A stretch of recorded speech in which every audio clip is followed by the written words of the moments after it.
Ladies and gentlemen, welcome to The News. Good evening, ladies and gentlemen. So, a couple of news stories for us tonight. The first, many of you are aware that a humongous explosion rocked Beirut, Lebanon earlier this last week. This explosion took place in the warehouse that you see on your screen circled in red. Now, that warehouse was used to store a variety of things. Fireworks, they had some chemical fertilizers in storage there, and a whole bunch of other things, okay? So the official statement coming out of Lebanon is that fire broke out amidst the fireworks storage area, and that fire spread to the rest of the building, igniting the fertilizer stored in the building.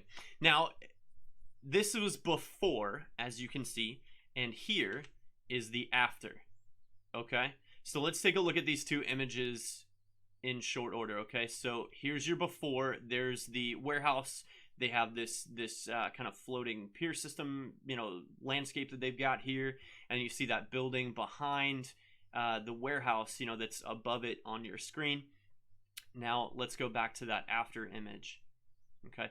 So you see that the warehouse next to the warehouse where the fire broke out has been completely destroyed. The building behind it completely destroyed. Significant amount of damage to a lot of the surrounding area, okay? Yeah, here's the thing. I bring this up, I know a lot of people are aware of it, and I usually tend to focus on stories that are more positive in nature, that people probably haven't heard about in mainstream news, but here's why I bring this up. Over the last week since this tragedy occurred, I've seen some kind of bothersome things on the internet from a lot of people in my friends group and, in internet groups that I am part of and that I support, veterans groups and so on and so forth. What I've seen is people making a huge joke out of this tragedy, okay? Last time I checked, there were over 140 confirmed deaths in this thing and a ton of people missing. And well over 1,000 people injured. We're talking multi-million dollars worth of property damage, not just to industrial areas, but to people's homes, right? But what I've seen is a ton of people making jokes out of this thing. Like a ton of people making jokes out of this thing. Yeah. Guys, we cannot be a society that is so desensitized to death that we just flippantly joke about it. And here's the other problem I have with that. A lot of the people that I've seen posting memes and making jokes out of this tragedy are the same people who would absolutely lose their gourd if somebody cracked jokes about the Khobar Towers bombing or the 9/11 attacks or any of the major industrial accidents that have happened in the United States where loss of life has occurred, right? I don't understand the difference between it's our people and it's their people, and if it's our people, it's not funny and it's not okay to make jokes about it, but if it's their people, it's fine. I don't understand that, okay? Last I checked, we're all part of this same humanity. We all live on the same planet, okay?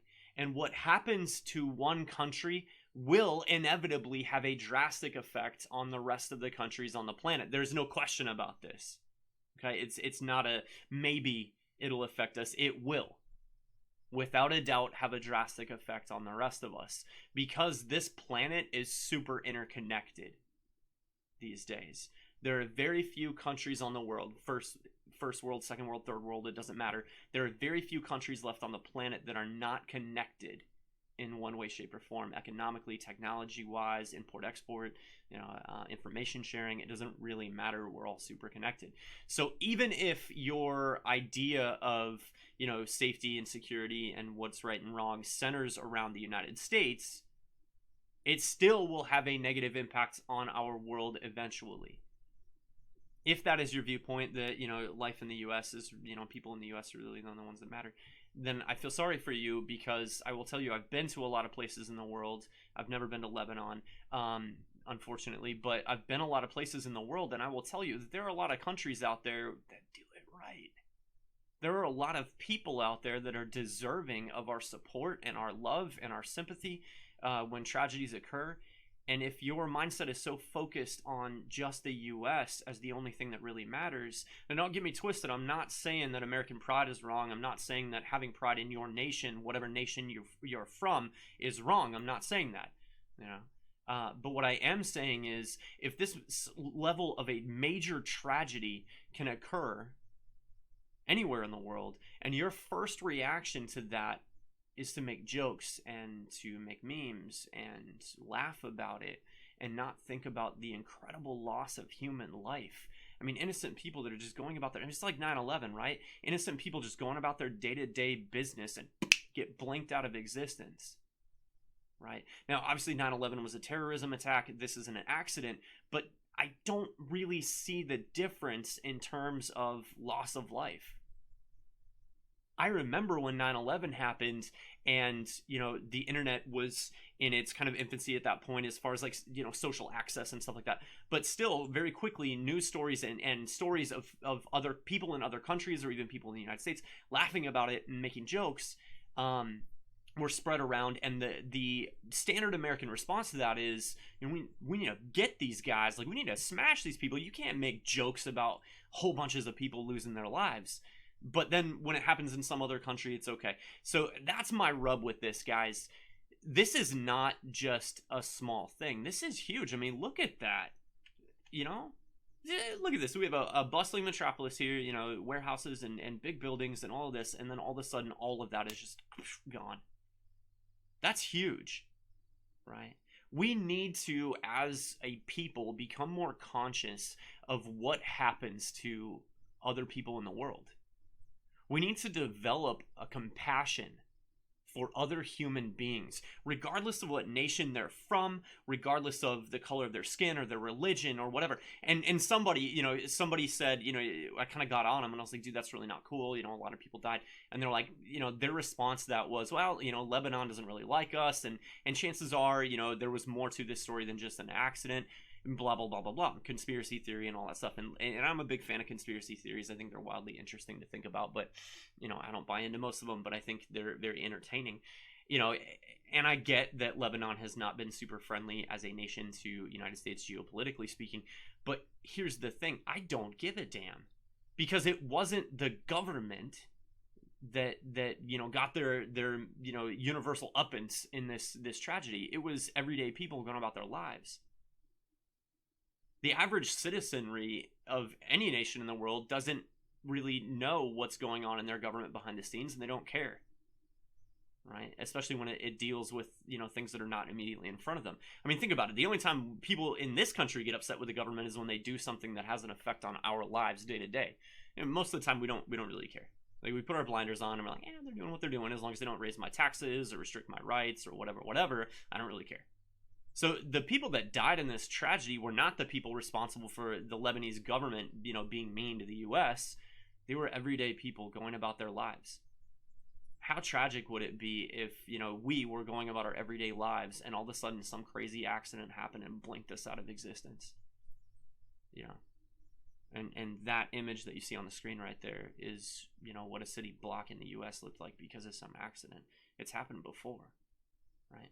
We need to develop that compassion for people, no matter what country they're from or, what demographic they represent. It doesn't matter. We need to develop that compassion so where we can look at tragedies like this and accept that this is a horrible thing. People who didn't deserve to die lost their lives. It really upset me seeing all of the jokes and just the flippant comments that people made about this. So, like I said, I understand that you all probably already know about this and you're like, yeah, it's old news, Jack. It happened a week ago. But we need to think about some of this stuff before we just start making comments,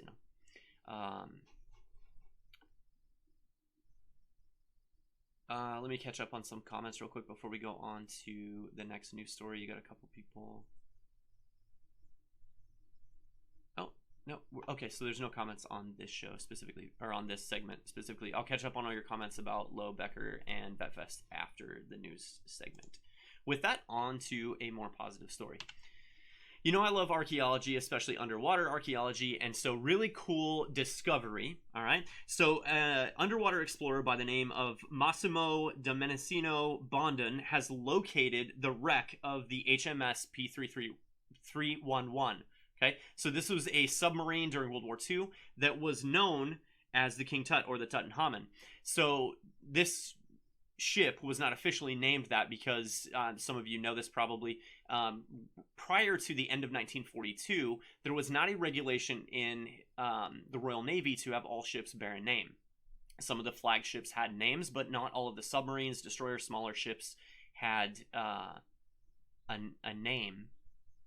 So this one went out to sea and was given its name. You know, it's the only ship in the Royal Navy to have ever been named after an Egyptian pharaoh, but it was given the name Tutankhamun, and it was out at sea, so it was never officially given that name. Okay, so P311 set sail in 1942, in December of 1942, and she was to sail to the coast of Italy to engage enemy shipping and stuff like that, right? She had a very dangerous mission because she was to infiltrate some mined harbors and sink enemy shipping. Unfortunately, in January 1943, contact was lost with P311, and nobody really knew why. Okay, so with the discovery of the wreck, they now have been able to put together the story of what happened. So let's take a look at what they found. Okay, so this blurry image that you can see right here is P311 sitting on the bottom of the sea. She was about 100 miles from her objective when she struck a mine with the bow of the ship. So that's what they've been able to determine by the underwater archaeology going on with this. They are 100% certain it is P311 because when she set sail, P311 was carrying 2 chariots. So chariots were 2-manned mini subs that would attach to the outside of a mother sub.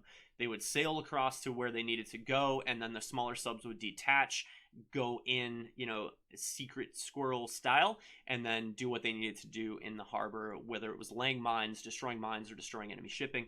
And so the 2 chariots still attached to the outside of the ship. She was the only one in that part of the ocean to be carrying chariots who never detached them. You know, so definitely P311. This is a big deal because she went down with all hands. Okay, so what's interesting about this wreck is that the bow of the ship struck a mine.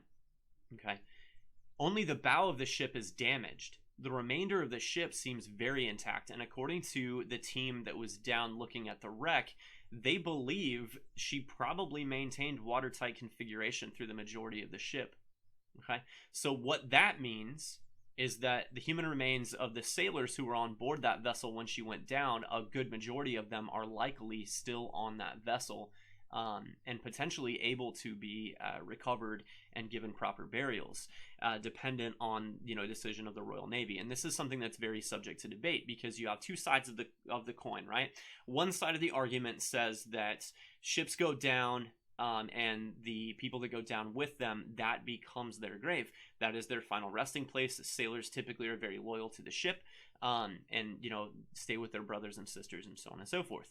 The other side of the coin is that for families and closure, having proper burials, you know, back in their home nations, whether, you know, any part of the UK the crew came from, you know, would provide them that closure and give them, you know, that sense of peace with, you know, the finality of the situation. So 2 sides of the debate there. We will see in the future what the English government decides to do with that wreck.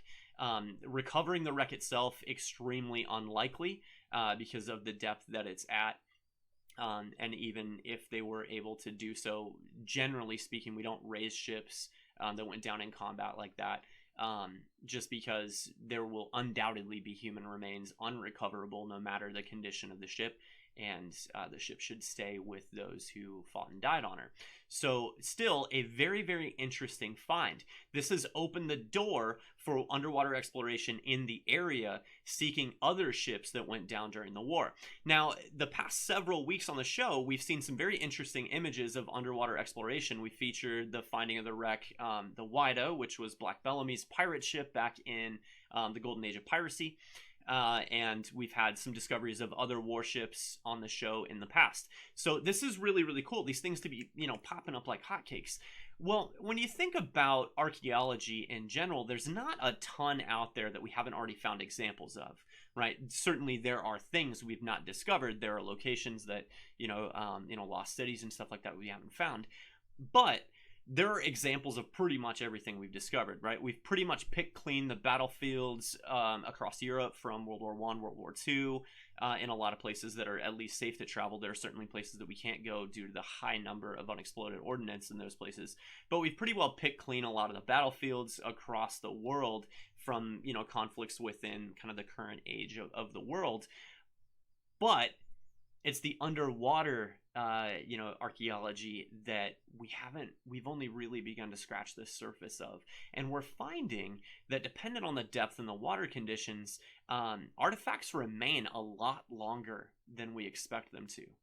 Generally speaking, when we think about, you know, artifacts underwater, we expect them to deteriorate quickly, especially metal objects in salt water and so on and so forth.